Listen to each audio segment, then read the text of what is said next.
ನಮಸ್ಕಾರ ಕೆ-ಸೆಟ್ ಅಭ್ಯರ್ಥಿಗಳಿಗೆ. ಕೆ-ಸೆಟ್ ಅಭ್ಯರ್ಥಿಗಳು ನಿನ್ನೆಯಿಂದ ಟೆನ್ಷನಲ್ಲಿದ್ದಿರಿ. ನಾನು ಕೂಡ ಕಂಟಿನ್ಯೂಸ್ ಆಗಿ ಒಂದು ಮಾಹಿತಿಯನ್ನು ಕೂಡ ಕೊಡ್ತಾ ಇದ್ದೆ, ಏನಂದರೆ ಎಕ್ಸ್ಟೆನ್ಷನ್ ಆಗ್ಬೋದು ಅಥವಾ ನೀವು ಕೆಗೆ ಕಾಲ್ ಮಾಡಿ ಅಂತ. ಫೈನಲಿ ನಿಮಗೇನೊಂದು ತೊಂದರೆ ಆಗ್ತಾಯಿತ್ತು ಅಂದರೆ ನಾಳೆಗೆ ಒಂದು ಡೇಟ್ ಮುಗಿಯುವಂಥ ಚಾನ್ಸಸ್ ಇತ್ತು. ಅದನ್ನು ಏನು ಮಾಡಿದ್ದಾರೆ ಅಂತಂದರೆ ಇವಾಗ ಸರ್ವರ್ ಪ್ರಾಬ್ಲಮಿಂದ ಡೇಟನ್ನು ಎಕ್ಸ್ಟೆನ್ಷನ್ ಕೊಟ್ಟಿದ್ದಾರೆ. ನಾನು ಎಕ್ಸೆಪ್ಟ್ ಮಾಡಿದ್ದೆ 26 ತಾರೀಕು ತನಕ ಎಕ್ಸ್ಟೆನ್ಷನ್ ಆಗ್ಬೋದು. ಆದರೆ ಕೆದವರು ಏನು ಮಾಡಿದ್ದಾರೆ ಅಂತಂದರೆ ಜಾಸ್ತಿನೇ ಟೈಮ್ ಕೊಟ್ಟಿದ್ದಾರೆ. ನಾನು ನಿಮ್ಗೆ ಸ್ಕ್ರೀನಲ್ಲಿ ತೋರಿಸ್ತೀನಿ ಇವಾಗ.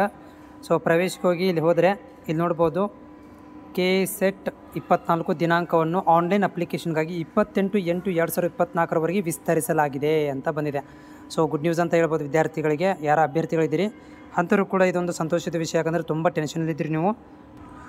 ಈ ಒಂದು ಇನ್ಫಾರ್ಮೇಷನ್ ಕೊಟ್ಟಿದ್ದಾರೆ ಏನಂತಂದರೆ, ಕರ್ನಾಟಕ ಸರ್ಕಾರ ನಿರ್ದೇಶನದಂತೆ ರಾಜ್ಯ ಸಹಾಯಕ ಪ್ರಾಧಿಕಾರ ಅರ್ಥ ಪರೀಕ್ಷೆ ಕೆ-ಸೆಟ್ಗೆ ಸಂಬಂಧಿಸಿದಂತೆ 13/7/2024 ವಿವರದ ಸೂಚನೆಯನ್ನು ಹೊರಡಿಸಿತ್ತು.